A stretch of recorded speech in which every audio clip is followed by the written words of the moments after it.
시청자 여러분, JTBC 뉴스룸입니다. 오늘 뉴스룸의 첫 소식은 내년 경제 성장률입니다.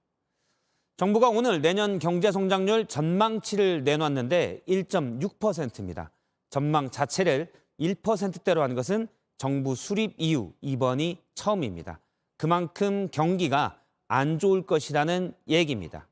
특히 수출이 부진할 것으로 내다봤는데 정부의 대책에는 수출 지원책 같은 건 별로 없고 부실기업 정리 등 리스크 관리에만 힘을 줬습니다. 먼저 이상화 기자의 보도를 보고 경제 성장률 1%대의 의미, 우리 삶은 어떻게 바뀌는지 정원석 기자가 짚어드립니다. 정부가 오늘 내놓은 경제정책 방향에서 가장 눈길을 끈 건 성장률이었습니다. 올해 6월만 해도 올해와 비슷한 2%대 중반으로 봤는데 이번엔 1.6%로 낮췄습니다. 통상 정부가 내놓는 경제 성장률 전망치는 희망을 담은 목표치 성격이 강한데 이번 발표는 한국은행, 한국개발연구원 같은 주요 기관 가운데 가장 비관적입니다. 가장 솔직하게 있는 그대로 객관적으로 국민들께 제시해 드리고자 해서 수치를 제시했다는 말씀을 드리고, 정부가 성장률을 낮게 잡은 데는 경제 버팀목 역할을 했던 수출이 꺾일 거라고 본 요인이 가장 큽니다.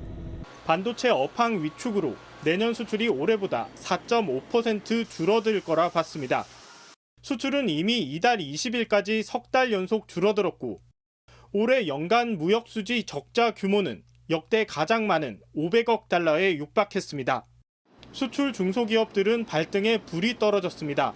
공장 가동률이 90% 이상 달성을 하는데 현재는 한 60% 이하의 공장 가동률을 지금 달성하고 있습니다.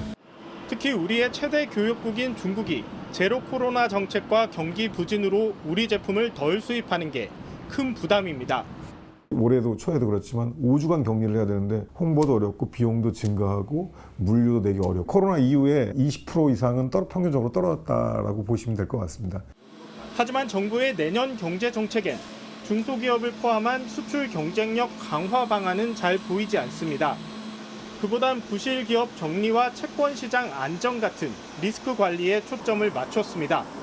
위기가 터지지 않도록 방어하는 것도 중요하지만 위기를 넘어서기 위한 기업 지원책이 절실하다는 게 현장의 목소리입니다. JTBC 이상화입니다.